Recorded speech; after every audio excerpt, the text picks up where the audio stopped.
Good evening, I'm Jayla Perkins, and today I'm going to be hosting a book discussion on Richard Wright's novel, A Father's Law. We discussed Wright previously in class, and we know that both Wright's modernistic viewpoints and his upbringing are a heavy influence on his works. This book was published in 2008 by Wright's estate. Wright transcribed this novel, while on his Paris retreat moments before his death. A Father's Law awakens a reader's conscience, offering theories on values, law, and lawlessness. The plot of this novel centers around a father, Rudy Turner, and his son, Tommy Turner.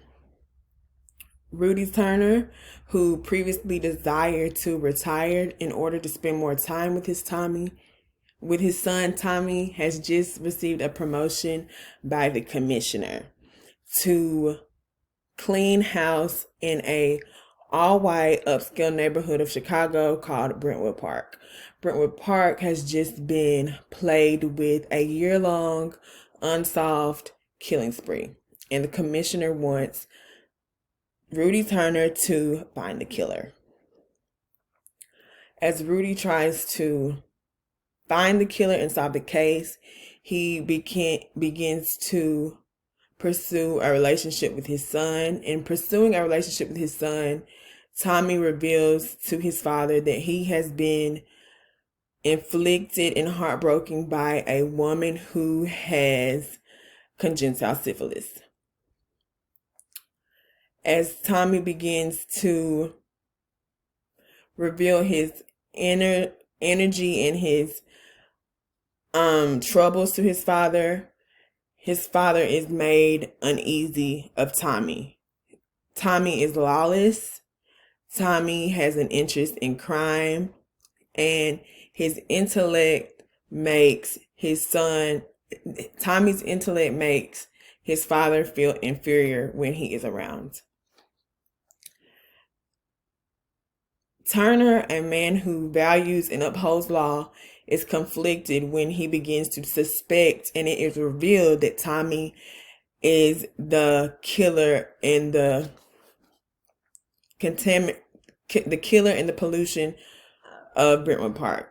So as Rudy becomes conflicted, he must decide whether to uphold the law that he respects or the powers outside of the law, like love and heartbreak, that an emotion that his son Tommy felt that made this whole event occur. Our two main characters are Rudy Turner, the father, and Tommy Turner, the son. On page 34, the narrator says, he was a colored man, poor, alone, not too well schooled, and he felt that the world in which he lived was so much better than him. Rudy came from poverty, and he rose and climbed the social ladder to be respected by his white peers and to be considered a man of the law. Opposed to his son Tommy Turner, who his father sacrificed and gave to his son.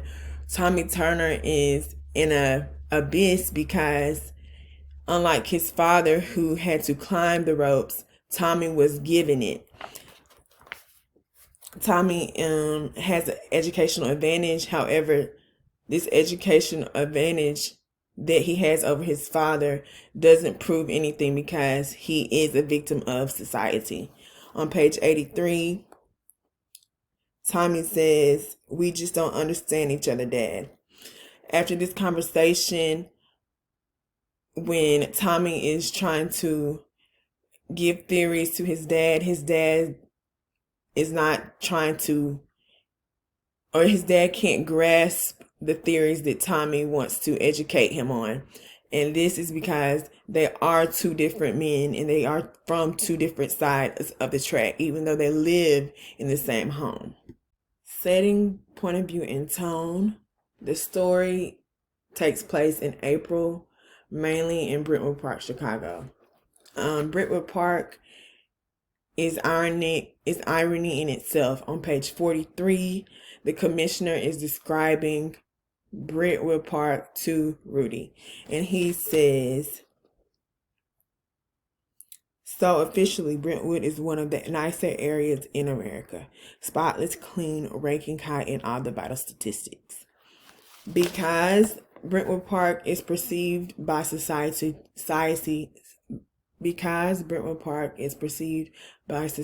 to be clean and pure, crime is not supposed to happen in Brentwood Park. And because crime is occurring in Brentwood Park, that proves to the notion that Brentwood Park is contaminated just like the rest of Chicago.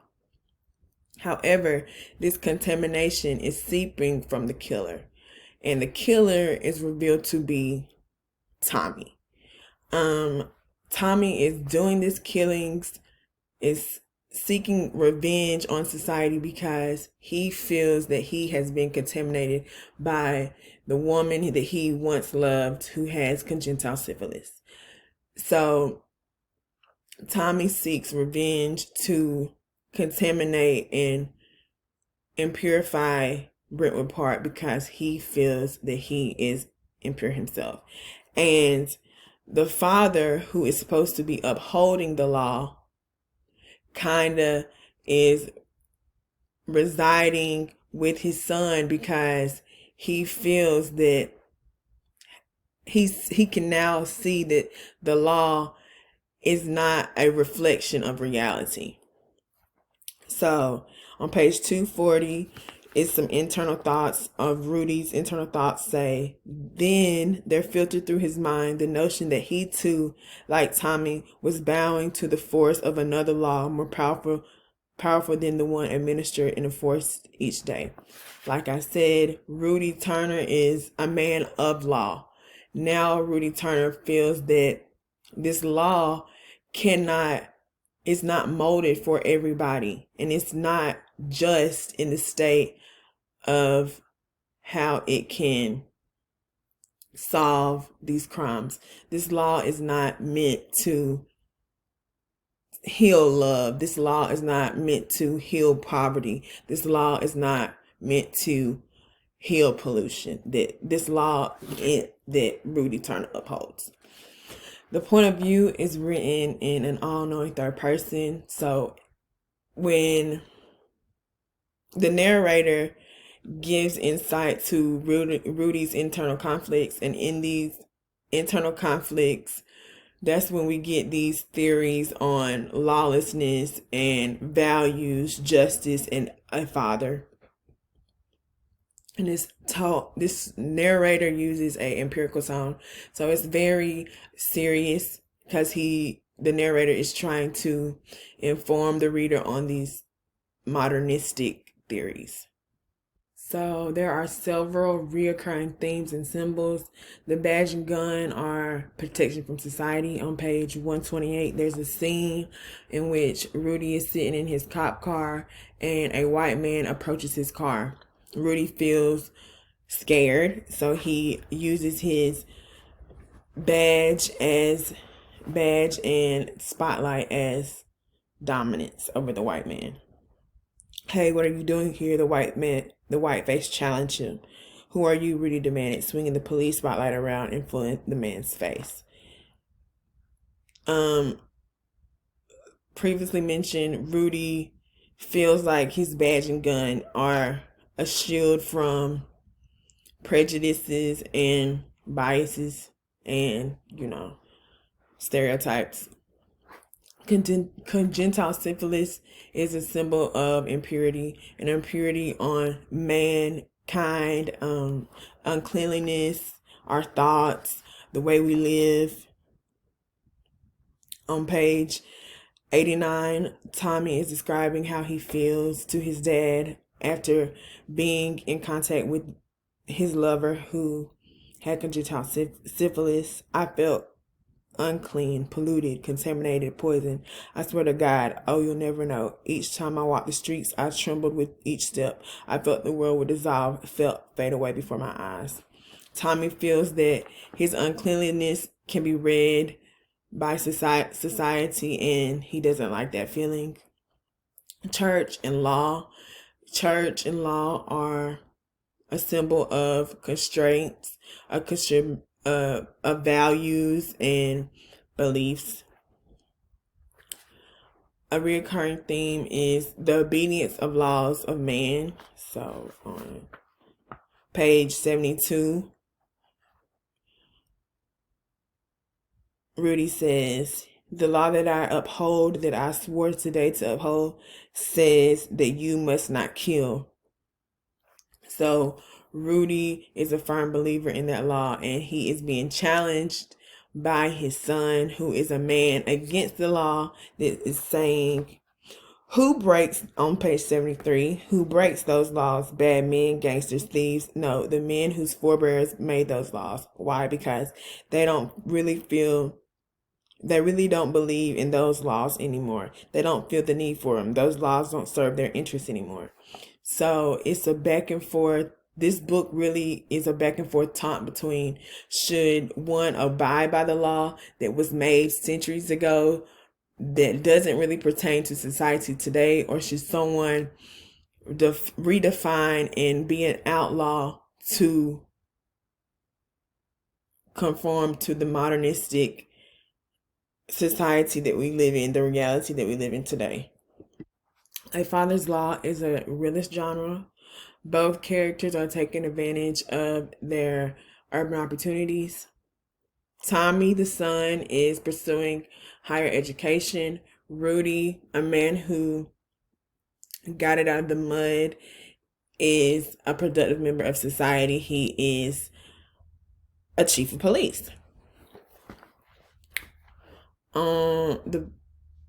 This story is told using third-person narrator, and they are telling the struggles of the lives of the characters.